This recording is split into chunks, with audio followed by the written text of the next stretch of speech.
जय श्री राम, जय हनुमान। प्रिय भक्तों, आपका हमारे चैनल मंत्र संहिता में स्वागत है। आज मैं आपको राम भक्त हनुमान जी का एक शुभ मंत्र बताने जा रही हूँ। इस मंत्र के 108 बार उच्चारण व श्रवण मात्र से जीवन के सभी संकट दूर हो जाते हैं। तो चलिए शुरू करते हैं। हनुमान जी हिंदुओं के आराध्य देवता है। वह भगवान शिव का 11वां रुद्र अवतार है। वे भगवान राम के परम भक्त और प्रिय सखा है। हनुमान जी को चिरंजीवी माना जाता है। जब विष्णु जी ने धर्म की स्थापना के लिए इस धरती पर प्रभु श्री राम के रूप में जन्म लिया, तब भगवान शिव ने उनकी मदद के लिए हनुमान जी के रूप में अवतार लिया।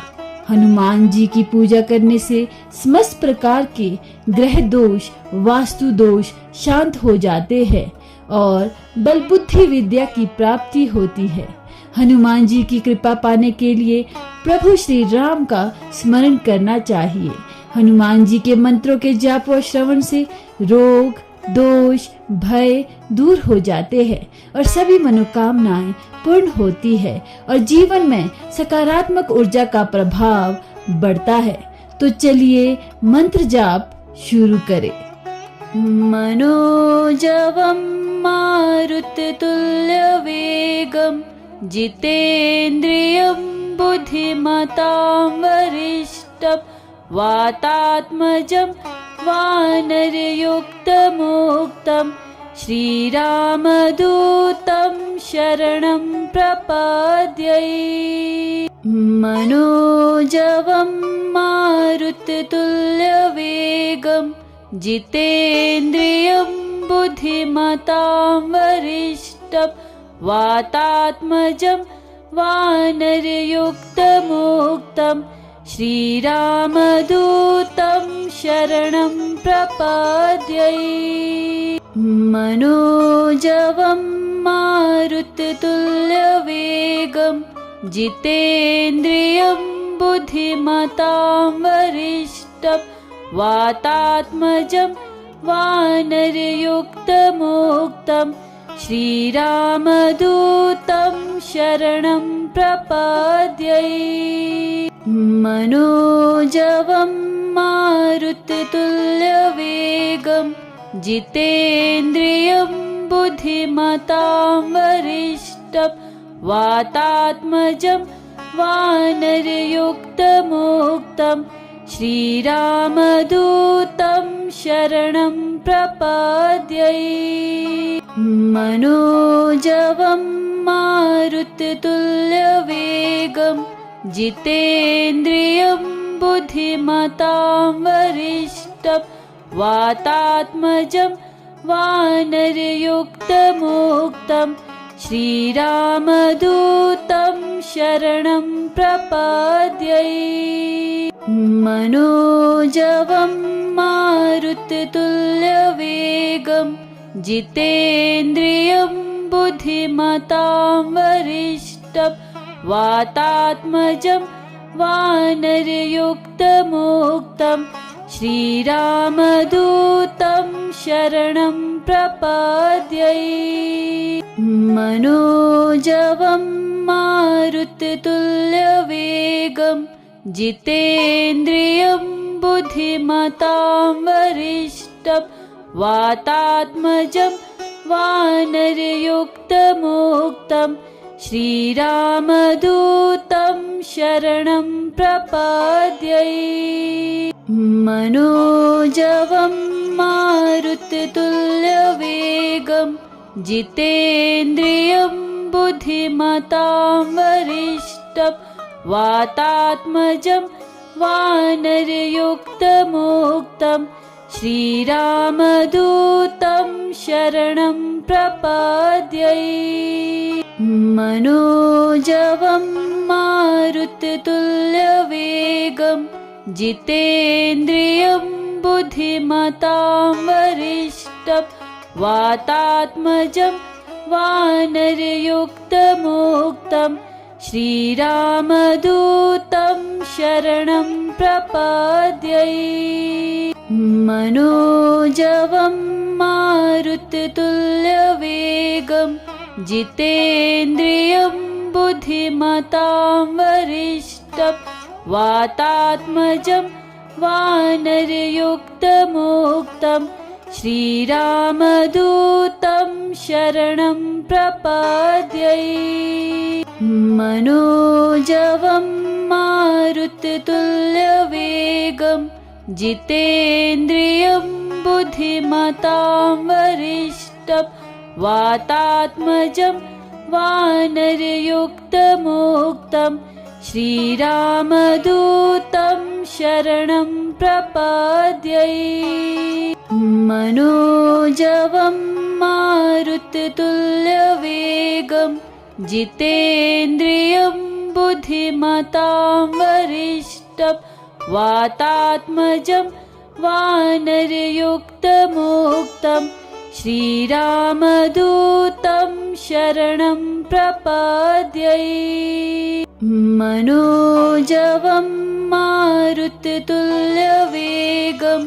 जितेन्द्रियं बुद्धिमतां वरिष्ठं वातात्मजं वानरयुक्तमोक्तं श्रीरामदूतं शरणं प्रपद्ये। मनोजवं मारुततुल्यवेगं जितेन्द्रियं बुद्धिमतां वरिष्ठं वातात्मजं वानरयुक्तमोक्तं श्रीरामदूतं शरणं प्रपद्ये। मनोजवं मारुततुल्यवेगं जितेन्द्रियं बुद्धिमतां वरिष्ठं वातात्मजं वानरयुक्तमोक्तं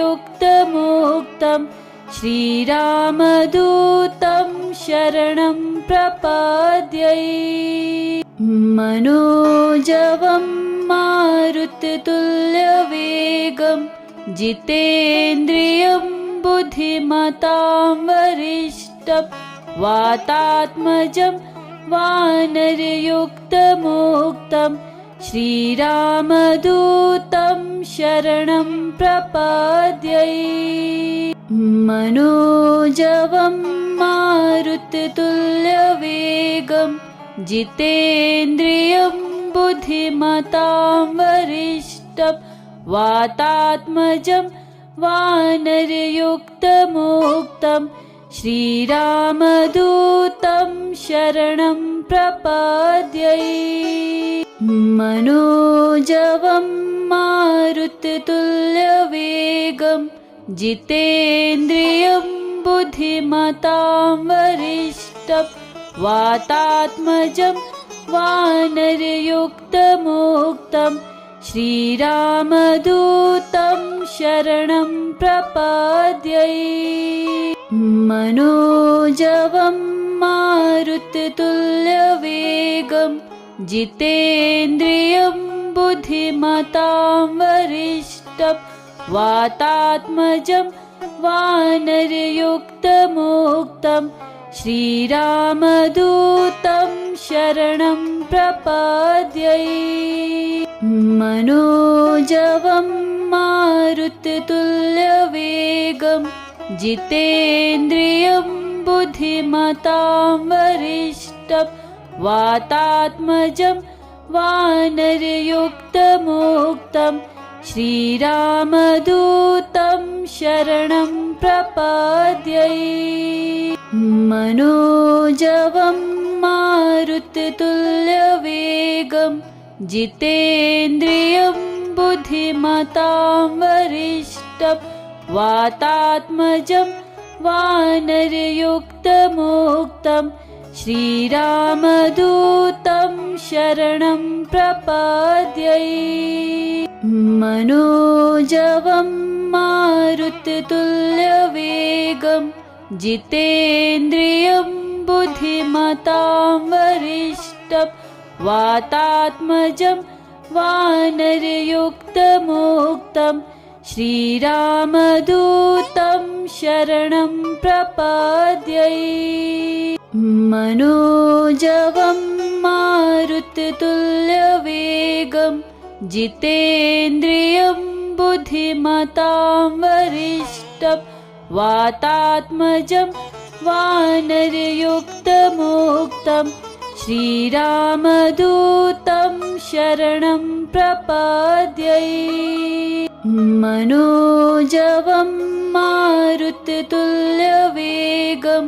जितेन्द्रियं बुद्धिमतां वरिष्ठं वातात्मजं वानरयुक्तमोक्तं श्रीरामदूतं शरणं प्रपद्ये। मनोजवं मारुततुल्यवेगं जितेन्द्रियं बुद्धिमतां वरिष्ठं वातात्मजं वानरयुक्तमोक्तं श्रीरामदूतं शरणं प्रपद्ये। मनोजवं मारुततुल्यवेगं जितेन्द्रियं बुद्धिमतां वरिष्ठं वातात्मजं वानरयुक्तमोक्तं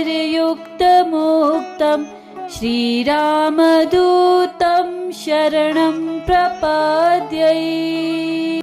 मनोजवं मारुततुल्यवेगं जितेन्द्रियं बुद्धिमतां वरिष्ठं वातात्मजं वानरयुक्तमोक्तं श्रीरामदूतं शरणं प्रपद्ये। मनोजवं मारुततुल्यवेगं जितेन्द्रियं बुद्धिमतां वरिष्ठं वातात्मजं वानरयुक्तमोक्तं श्रीरामदूतं शरणं प्रपद्ये। मनोजवं मारुततुल्यवेगं जितेन्द्रियं बुद्धिमतां वरिष्ठं वातात्मजं वानरयुक्तमोक्तं श्रीरामदूतं शरणं प्रपद्ये। मनोजवं मारुततुल्यवेगं जितेन्द्रियं बुद्धिमतां वरिष्ठं वातात्मजं वानरयुक्तमोक्तं श्रीरामदूतं शरणं प्रपद्ये। मनोजवं मारुततुल्यवेगं जितेन्द्रियं बुद्धिमतां वरिष्ठं वातात्मजं वानरयुक्तमोक्तं श्रीरामदूतं शरणं प्रपद्ये। मनोजवं मारुततुल्यवेगं जितेन्द्रियं बुद्धिमतां वरिष्ठं वातात्मजं वानरयुक्तमोक्तं श्रीरामदूतं शरणं प्रपद्ये। मनोजवं मारुततुल्यवेगं जितेन्द्रियं बुद्धिमतां वरिष्ठं वातात्मजं वानरयुक्तमोक्तं श्रीरामदूतं शरणं प्रपद्ये। मनोजवं मारुततुल्यवेगं जितेन्द्रियं बुद्धिमतां वरिष्ठं वातात्मजं वानरयुक्तमोक्तं श्रीरामदूतं शरणं प्रपद्ये। मनोजवं मारुततुल्यवेगं जितेन्द्रियं बुद्धिमतां वरिष्ठं वातात्मजं वानरयुक्तमोक्तं श्रीरामदूतं शरणं प्रपद्ये। मनोजवं मारुततुल्यवेगं जितेन्द्रियं बुद्धिमतां वरिष्ठं वातात्मजं वानरयुक्तमोक्तं श्रीरामदूतं शरणं प्रपद्ये। मनोजवं मारुततुल्यवेगं जितेन्द्रियं बुद्धिमतां वरिष्ठं वातात्मजं वानरयुक्तमोक्तं श्रीरामदूतं शरणं प्रपद्ये। मनोजवं मारुततुल्यवेगं जितेन्द्रियं बुद्धिमतां वरिष्ठं वातात्मजं वानरयुक्तमोक्तं श्रीरामदूतं शरणं प्रपद्ये। मनोजवं मारुततुल्यवेगं जितेन्द्रियं बुद्धिमतां वरिष्ठं वातात्मजं वानरयुक्तमोक्तं श्रीरामदूतं शरणं प्रपद्ये। मनोजवं मारुततुल्यवेगं जितेन्द्रियं बुद्धिमतां वरिष्ठं वातात्मजं वानरयुक्तमोक्तं श्रीरामदूतं शरणं प्रपद्ये। मनोजवं मारुततुल्यवेगं जितेन्द्रियं बुद्धिमतां वरिष्ठं वातात्मजं वानरयुक्तमोक्तं श्रीरामदूतं शरणं प्रपद्ये।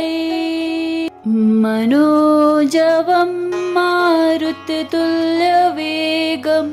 जितेन्द्रियं बुद्धिमतां वरिष्ठं वातात्मजं वानरयुक्तमोक्तं श्रीरामदूतं शरणं प्रपद्ये। मनोजवं मारुततुल्यवेगं जितेन्द्रियं बुद्धिमतां वरिष्ठं वातात्मजं वानरयुक्तमोक्तं श्रीरामदूतं शरणं प्रपद्ये। मनोजवं मारुततुल्यवेगं जितेन्द्रियं बुद्धिमतां वरिष्ठं वातात्मजं वानरयुक्तमोक्तं श्रीरामदूतं शरणं प्रपद्ये। मनोजवं मारुततुल्यवेगं जितेन्द्रियं बुद्धिमतां वरिष्ठं वातात्मजं वानरयुक्तमोक्तं श्रीरामदूतं शरणं प्रपद्ये। मनोजवं मारुततुल्यवेगं जितेन्द्रियं बुद्धिमतां वरिष्ठं वातात्मजं वानरयुक्तमोक्तं श्रीरामदूतं शरणं प्रपद्ये। मनोजवं मारुततुल्यवेगं जितेन्द्रियं बुद्धिमतां वरिष्ठं वातात्मजं वानरयुक्तमोक्तं श्रीरामदूतं शरणं प्रपद्ये। मनोजवं मारुततुल्यवेगं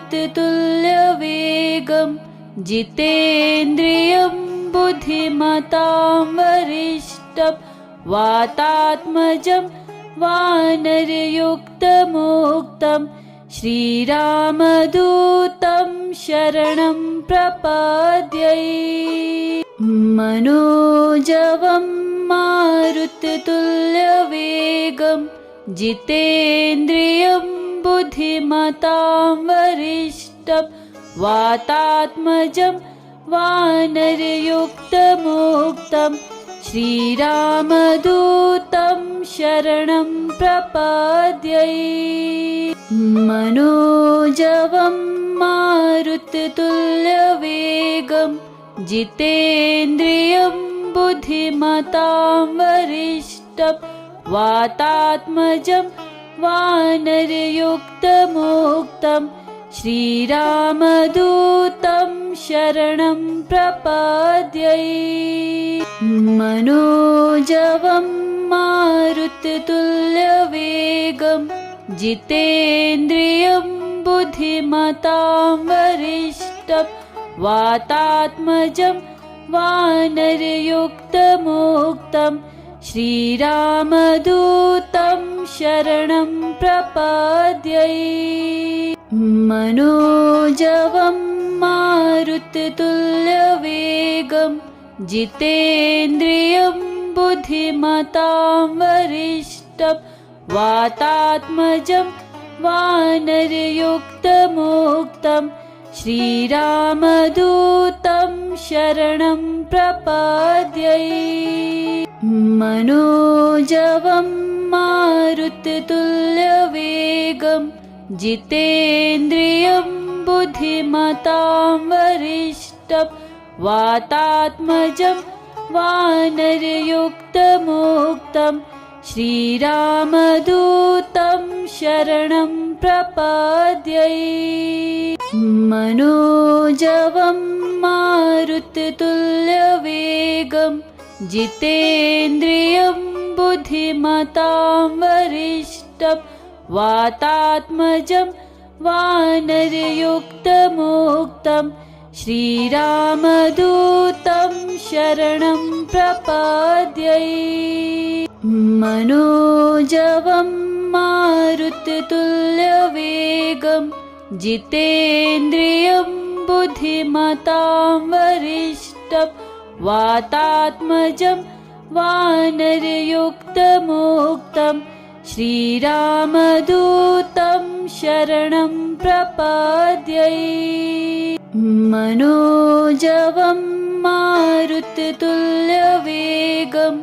जितेन्द्रियं बुद्धिमतां वरिष्ठं वातात्मजं वानरयुक्तमोक्तं श्रीरामदूतं शरणं प्रपद्ये। मनोजवं मारुततुल्यवेगं जितेन्द्रियं बुद्धिमतां वरिष्ठं वातात्मजं वानरयुक्तमोक्तं श्रीरामदूतं शरणं प्रपद्ये। मनोजवं मारुततुल्यवेगं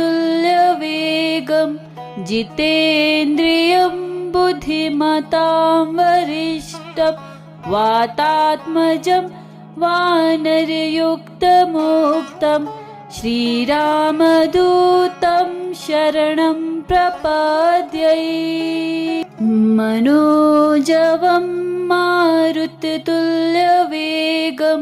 जितेन्द्रियं बुद्धिमतां वरिष्ठं वातात्मजं वानरयुक्तमोक्तं श्रीरामदूतं शरणं प्रपद्ये। मनोजवं मारुततुल्यवेगं जितेन्द्रियं बुद्धिमतां वरिष्ठं वातात्मजं वानरयुक्तमोक्तं श्रीरामदूतं शरणं प्रपद्ये। मनोजवं मारुततुल्यवेगं जितेन्द्रियं बुद्धिमतां वरिष्ठं वातात्मजं वानरयुक्तमोक्तं श्रीरामदूतं शरणं प्रपद्ये। मनोजवं मारुततुल्यवेगं जितेन्द्रियं बुद्धिमतां वरिष्ठं वातात्मजं वानरयुक्तमोक्तं श्रीरामदूतं शरणं प्रपद्ये। मनोजवं मारुततुल्यवेगं जितेन्द्रियं बुद्धिमतां वरिष्ठं वातात्मजं वानरयुक्तमोक्तं श्रीरामदूतं शरणं प्रपद्ये। मनोजवं मारुततुल्यवेगं जितेन्द्रियं बुद्धिमतां वरिष्ठं वातात्मजं वानरयुक्तमोक्तं श्रीरामदूतं शरणं प्रपद्ये। मनोजवं मारुततुल्यवेगं जितेन्द्रियं बुद्धिमतां वरिष्ठं वातात्मजं वानरयुक्तमोक्तं श्रीरामदूतं शरणं प्रपद्ये। मनोजवं मारुततुल्यवेगं जितेन्द्रियं बुद्धिमतां वरिष्ठं वातात्मजं वानरयुक्तमोक्तं श्रीरामदूतं शरणं प्रपद्ये। मनोजवं मारुततुल्यवेगं जितेन्द्रियं बुद्धिमतां वरिष्ठं वातात्मजं वानरयुक्तमोक्तं श्रीरामदूतं शरणं प्रपद्ये। मनोजवं मारुततुल्यवेगं जितेन्द्रियं बुद्धिमतां वरिष्ठं वातात्मजं वानरयुक्तमोक्तं श्रीरामदूतं शरणं प्रपद्ये। मनोजवं मारुततुल्यवेगं जितेन्द्रियं बुद्धिमतां वरिष्ठं वातात्मजं वानरयुक्तमोक्तं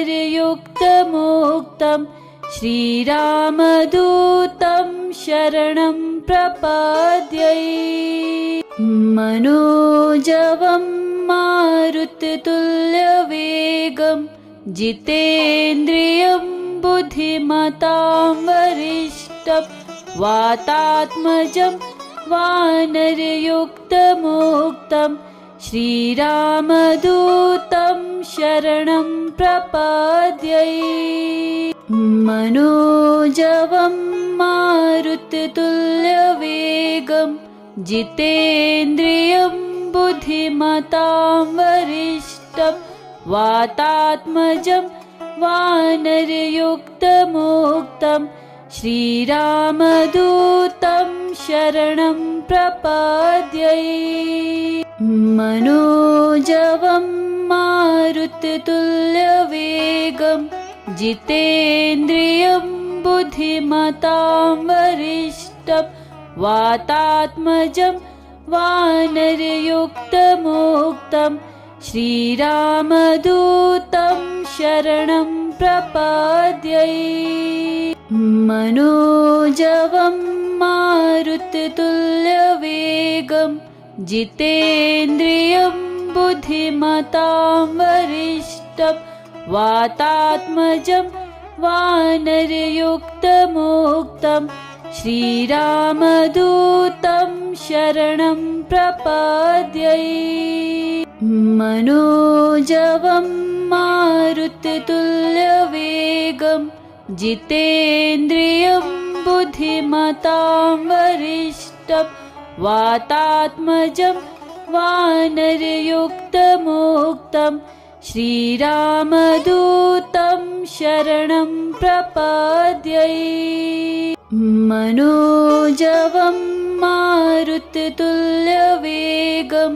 जितेन्द्रियं बुद्धिमतां वरिष्ठं वातात्मजं वानरयुक्तमोक्तं श्रीरामदूतं शरणं प्रपद्ये। मनोजवं मारुततुल्यवेगं जितेन्द्रियं बुद्धिमतां वरिष्ठं वातात्मजं वानरयुक्तमोक्तं श्रीरामदूतं शरणं प्रपद्ये। मनोजवं मारुततुल्यवेगं जितेन्द्रियं बुद्धिमतां वरिष्ठं वातात्मजं वानरयुक्तमोक्तं श्रीरामदूतं शरणं प्रपद्ये। मनोजवं मारुततुल्यवेगं जितेन्द्रियं बुद्धिमतां वरिष्ठं वातात्मजं वानरयुक्तमोक्तं श्रीरामदूतं शरणं प्रपद्ये। मनोजवं मारुततुल्यवेगं जितेन्द्रियं बुद्धिमतां वरिष्ठं वातात्मजं वानरयुक्तमोक्तं श्रीरामदूतं शरणं प्रपद्ये। मनोजवं मारुततुल्यवेगं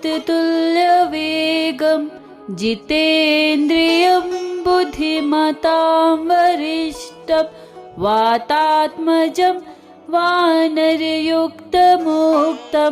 श्रीरामदूतं शरणं प्रपद्ये। मनोजवं मारुततुल्यवेगं जितेन्द्रियं बुद्धिमतां वरिष्ठं वातात्मजं वानरयुक्तमोक्तं श्रीरामदूतं शरणं प्रपद्ये। मनोजवं मारुततुल्यवेगं जितेन्द्रियं बुद्धिमतां वरिष्ठं वातात्मजं वानरयुक्तमोक्तं श्रीरामदूतं शरणं प्रपद्ये। मनोजवं मारुततुल्यवेगं जितेन्द्रियं बुद्धिमतां वरिष्ठं वातात्मजं वानरयुक्तमोक्तं श्रीरामदूतं शरणं प्रपद्ये। मनोजवं मारुततुल्यवेगं जितेन्द्रियं बुद्धिमतां वरिष्ठं वातात्मजं वानरयुक्तमोक्तं श्रीरामदूतं शरणं प्रपद्ये। मनोजवं मारुततुल्यवेगं जितेन्द्रियं बुद्धिमतां वरिष्ठं वातात्मजं वानरयुक्तमोक्तं श्रीरामदूतं शरणं प्रपद्ये। मनोजवं मारुततुल्यवेगं जितेन्द्रियं बुद्धिमतां वरिष्ठं वातात्मजं वानरयुक्तमोक्तं श्रीरामदूतं शरणं प्रपद्ये। मनोजवं मारुततुल्यवेगं जितेन्द्रियं बुद्धिमतां वरिष्ठं वातात्मजं वानरयुक्तमोक्तं श्रीरामदूतं शरणं प्रपद्ये। मनोजवं मारुततुल्यवेगं जितेन्द्रियं बुद्धिमतां वरिष्ठं वातात्मजं वानरयुक्तमोक्तं श्रीरामदूतं शरणं प्रपद्ये। मनोजवं मारुततुल्यवेगं जितेन्द्रियं बुद्धिमतां वरिष्ठं वातात्मजं वानरयुक्तमोक्तं श्रीरामदूतं शरणं प्रपद्ये। मनोजवं मारुततुल्यवेगं जितेन्द्रियं बुद्धिमतां वरिष्ठं वातात्मजं वानरयुक्तमोक्तं श्रीरामदूतं शरणं प्रपद्ये। मनोजवं मारुततुल्यवेगं जितेन्द्रियं बुद्धिमतां वरिष्ठं वातात्मजं वानरयुक्तमोक्तं श्रीरामदूतं शरणं प्रपद्ये। मनोजवं मारुततुल्यवेगं जितेन्द्रियं बुद्धिमतां वरिष्ठं वातात्मजं वानरयुक्तमोक्तं श्रीरामदूतं शरणं प्रपद्ये। मनोजवं मारुततुल्यवेगं जितेन्द्रियं बुद्धिमतां वरिष्ठं वातात्मजं वानरयुक्तमोक्तं श्रीरामदूतं शरणं प्रपद्ये।